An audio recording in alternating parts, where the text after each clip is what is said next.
छेत्री बाहुनलाई मात्रै होइन कामी दमाईले पनि नल्याउनुहोस् हैन जस्तै छ क्या सुन्नु न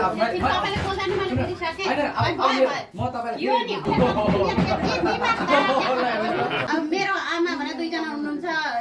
बाहुनको छेत्रीको छोरी पनि हुनुहुन्छ अब म यता रुसँग यो भिडियो त यो जति सक्दो सेयर गर्नु यो भिडियो जे गर्दा हुन्छ जे गर्दा लाइभमा नजानु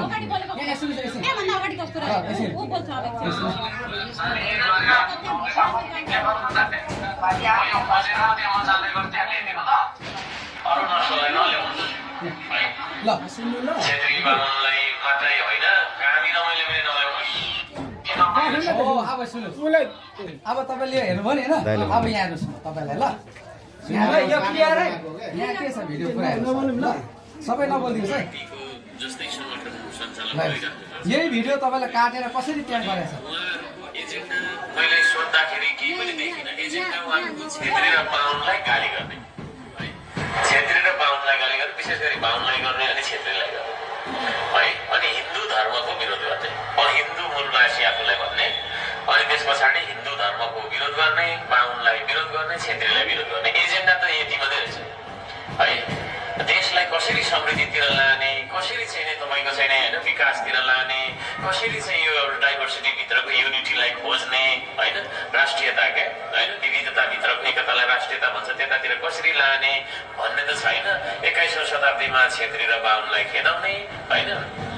भन्ने खालको मात्रै रहेछ त्यसले गर्दाखेरि अब एजेन्डा मैले अरू केही पनि देखिनँ त तपाईँहरूले आफ्नो समुदायको लागि नै गर्नुभएको आफ्नो नस्लकै लागि गर्नुभएको भने अरू नस्ललाई नल्याउनुहोस् है छेत्री बाहुनलाई मात्रै होइन कामी दमाईले पनि नल्याउनुहोस् होइन कामी दमाई सार्की अब मधेसी मुस्लिमहरू सबै तपाईँले भुलाइराख्नु भएको छ यहाँसम्म कि इन्डियामा भएको मुस्लिम के अरे तपाईँको छैन मूलवासीहरूसँग तपाईँहरूको भनेर एउटा काला काला हुन्छ अब मान्छेको रङ एउटै हो मान्छे ठुलो कुरो कालो र सेतो भन्नुभन्दा पनि तर पनि त्यो कालो जातिहरूसँग तपाईँहरूले सहकार्य गरेको पनि देखिन्छ होइन त्यसले गर्दाखेरि अब यो के हो मैले केही बुझ्न सक्दिनँ तपाईँहरूले मङ्गोल भन्नुहुन्छ भने पक्का नस्ललाई हेरेर जानुपर्छ नाक थेप्चाउनुपर्छ मेरो जस्तो आँखा चिम्साउनुपर्छ होइन छोटो छोटो कदको हुनुपर्छ त्यसलाई प्योर बनाउनुहोस् होइन भनेदेखि सर्वजातीय बनाउनुहोस् होइन बाहुन छेत्रीलाई पनि हुलाउनुहोस् बाहुन छेत्रीले के अरे तपाईँको शासकको स्थानमा पुगेकोलाई नहुलाउनुहोस् तपाईँको कतिको गोठालाहरू पनि छन् नि होइन गोठालाहरू छन् खेती किसानी गर्नेहरू छन् है अनि तपाईँको छैन आर्थिक अवस्थामा निम्छहरू छन् त्यस्ता मान्छेहरूलाई हुलाउनुहोस् तपाईँहरू है उनीहरूलाई पनि मुक्ति चाहिएको छ बाहुनदेखि बाहुन पीडित छ यहाँ होइन छेत्रीदेखि छेत्री पीडित छ है राईदेखि राई पीडित छ मगरदेखि मगर पीडित छ यी कुरा छ वर्गीय कुरा पनि छन् यहाँनिर त्यसले गर्दाखेरि त्यसलाई पनि तपाईँहरूले ध्यान दिनु होला र रचनात्मक र सकारात्मक टाइपको कमेन्ट्सहरू तल गरिदिनु होला भन्दै राधा रामनाथ होइन के छ भन्दाखेरि नि उहाँले चाहिँ के हो त भन्दाखेरि हिजोको समयमा नेपालीलाई जातको नाममा नस्लको नाम कामको आधारमा हरेक आधारमा विभेद गरेर हामी सबै नेपाली समाजलाई टुटायो होइन हामी यसो नगरौँ न के एउटा समूह छ क्या त्यो एमएनओ भन्ने एउटा संस्था थियो एउटा पार्टी जस्तै छ क्या सुन्नु न अब म तपाईँलाई यो काटेर बनाएको रहेछ कि पहिलेदेखि सबै उहाँले हेर्नुभयो भने उहाँलाई म यति सपोर्ट गर्छु यति लाइक गर्छु यति कमेन्ट गर्छु होइन अनि उहाँ हर्कदाले बनाएको ठाउँ उहाँले बनाएको रिसोर्सको चारपट्टि म फेरि ऊ गरिदिन्छु सेयरहरू गरिदिन्छु होइन अन्त त्यहाँ मैले हाम्रो छोरी धरानमा छ त हर्कदाईकै छेउमा छ अनि कान्छी म एक दिन आउँछ है हर्कदाईको उसमा रिसोर्ट हुनुपर्छ है उहाँसँग नि भेटेर कुरा गर्न मन पराएको छ कति राम्रो हुनुहुँदो रहेछ यस्तो हुनुपर्छ नेता भनेको त पहिला घर बनाउने त्यहाँदेखि नबनाए अनि देश बनाउने त भन्दै उसलाई कुरा त हो नि सानोमा भनेर भन्दै थियो अब यो काटेर बनाएको तर अहिले कुरा बुझ्यो अब यहाँ सुन्नु म तपाईँलाई एउटा पद पढेर एउटा यहाँ एउटा चाहिँ लिस्ट पढेर सुनाउँछु यहाँ के भनेको छ भन्दाखेरि चाहिँ किसान मजदुर र गरी खानेको सरकार तपाईँको चाहिँ के छ भन्दाखेरि यहाँ श्रमको आधारमा गरिने विभेदको अन्त्य समतामूलक समाज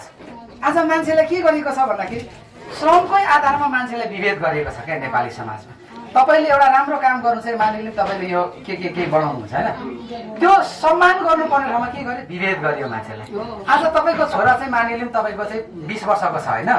उसले यहाँ गएर एकछिनको लागि लेबर काम गर्छ एकछिनको लागि गएर ऊ केही काम छैन नि त्यसैको लागि गएर 1000 रुपियाँ कमाएर ल्यायो भने ए यो त लेबर भयो यो त कुली भयो यसलाई अब यसले गरी खाने भएन भनेर नेपाली समाजले भेला गर्छ तर त्यो छोरोले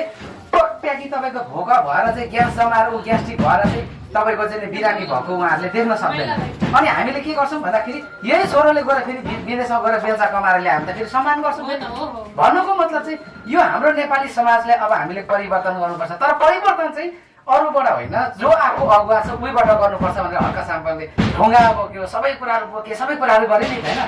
त्यस कारणले गर्दाखेरि के हो त भन्दाखेरि चाहिँ अब कामको आधारमा गरिने विभेद हटाउनु छ भने त्यो अरूलाई गर्नु लाग्दैन स्वयं आफू नेतृत्व अगाडि बढेर गर्नुपर्छ भन्ने छ त्यस कारणले गर्दाखेरि के हो त भन्दाखेरि म पनि आज 17 वर्ष अगाडि तपाईँको यो देखेँ होइन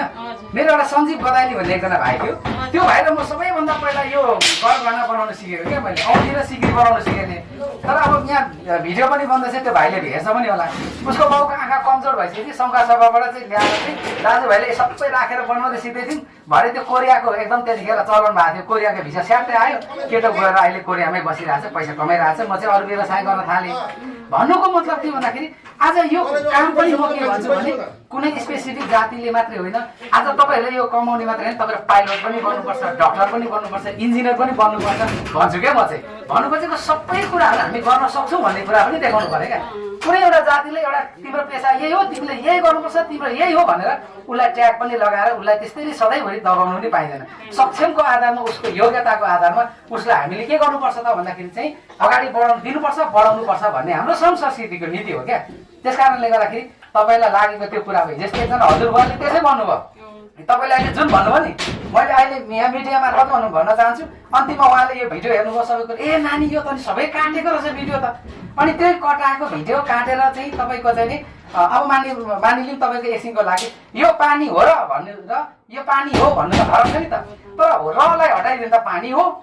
र भन्यो भने प्रश्न चिन्ह भयो भन्नु खोजेको त्यस्ता कुराहरू काटेर भिडियोको क्लिपहरू काटेर चाहिँ हर्का साम्पाङलाई चाहिँ गाउँ गाउँमा ठाउँ त्यसरी तपाईँको चाहिँ दिग्भ्रमित पार्ने काम गरे हो क्या मैले भन्ने गरेको छु अगर त्यस्तो जातको धर्मको नस्लको कुरा गर्नुभयो भने त्यस्तो कुरा आयो भने जुन दिन तपाईँले त्यो कुरा गर्नुहुन्छ त्यो दिन मैले तपाईँको साथ पनि छोड्नेछु भनेर भनेको छु क्या त्यस कारणले गर्दाखेरि तपाईँ हामी जस्तो व्यक्तित्व आज सबैजनाले श्रमको आधारमा गरिने विभेद जातको आधारमा गरिने विभेद हरेक प्रकारका विभेदहरूलाई हामी कसरी अन्त्य गर्न सक्छौँ भन्दा सबैजना समाज एक ठाउँमा आउने है एक ठाउँबाट श्रम गर्ने आज 2 पुस्ता 3 पुस्ता कति मान्छे त कामै नगरिकन काम लगाएर खाने पुस्ता पनि छ नि त तर त्यस्ता पुस्ताहरू पनि यदि गएर श्रम गर्न थाले काम गर्न थाले भनेदेखि उसले श्रमको महत्त्व बुझ्छन् होइन ओहो मैले चाहिँ काम गर्नेलाई चाहिँ इज्जत गर्नुपर्ने छ काम त सजिलो होइन रहेछ नि त भन्ने कुराहरूको एउटा चाहिँ प्रत्याभूति हुन्छ त्यही भएर तपाईँहरूलाई यस्ता खालका भ्रमका कुराहरूलाई तपाईँले चाहिँ फिन्जेको कारणले गर्दा तपाईँलाई कतिलाई भ्रम पारेको छ र नेपालमा कति कुराहरू जाति पार्टी भन्छ जाति पार्टी निर्माण गर्नै सकिँदैन हेर्नुहोस् नेपालको कानुनमा 33% खस आर्य समुदाय भन्नाले कुनै पनि राजनीतिक दल तपाईँको राष्ट्रिय पार्टी नै हुँदैन हेर्नुहोस् 28% आदिवासी 13% तपाईँको चाहिँ दलित समुदायले समेट्न सकेन भने त्यो पार्टी नै बन्दैन भनेपछि कसरी जाति पार्टी हुन्छ त यस्ता कुराहरू थुप्रै कुराहरू छन् यसलाई हामीले दूर गर्दै गर्दै जान्छौँ दिदीले चाहिँ यो कुराहरूलाई आज भिडियो बन्ने तपाईँले चाहिँ अब अनुमति छ भने यसलाई हामी पोस्ट पनि गर्छौँ किनभने तपाईँ जस्तो कन्फ्युजन हुने थुप्रैजना हामीले देखेका छौँ क्या हो रिसाएका छौँ अब यही मेघराज दिलालजी यहाँ हुनुहुन्छ म सँगसँगै हिँडिराख्नु भएको छ होइन अब हामी सबै सँगै हिँडिरहेका छौँ तर मान्छेलाई कस्तो लाग्छ भनेदेखि कोही मान्छे चाहिँ ए हेरौँ न के रहेछ भन्ने हुन्छ नि त मान्छेको अनि हेरेर पर्खामा हुन्छ त्यस कारणले गर्दाखेरि तपाईँहरूको पक्कै पनि यस्ता खालका तपाईँको कन्फ्युजनका कुराहरू सामाजिक सञ्जालले ल्याएका तपाईँका त्यस्ता भ्रामक कुराहरूमा प्रति चाहिँ तपाईँहरूले चाहिँ एक प्रकारले होइन त्यस्ताहरू विभेदहरू हटाउनुपर्छ र त्यस्ता भ्रममा नलागौँ भनेर मैले धेरैवटा भिडियो प्रुफ पनि बोकेको छु क्या अनि मान्छेले चाहिँ के छ 5 सेकेन्डको भिडियो टक्कसँगले 5 सेकेन्डमा चाहिँ हालेको हुन्छ अनि तलतिर चाहिँ त्यहाँ जान्ने बाटो निस्किन्छ अनि यस्तो गर्यो उस्तो गर्यो यहाँ गऱ्यो त्यहाँ गऱ्यो भन्छ पुरा भिडियो हेरेको छैन म तपाईँलाई सेयर गर्छु होइन अब मेरो आमा भने 2 जना हुनुहुन्छ बाहुनको छेत्रीको छोरी पनि हुनुहुन्छ अब म यता उसँग आएँ मैले त भेदभाव गरिनँ नि होइन एउटा समाजको भन्दैमा चाहिँ सबैजनाले ताली बजाइदिनुहोस् त सबैजनाले धन्यवाद छ हाम्रो रञ्जना दिदीलाई धेरै धेरै धन्यवाद हजुरले यो पढ्नुहोस्, यहाँ अझ धेरै कुराहरू पाउनुहुन्छ होइन। अनि हामी यस्ता कुराहरूको कन्फ्युजनका कुराहरू हामीले हटाउँदै पनि जाँदैछौँ क्या। किनभने ल अब दिदीले टास्न पनि दिनुभयो ल, सबैले ताली। ल ताली बजाइदिनुहोस्। ल धन्यवाद। धन्यवाद दिदी। यो भिडियो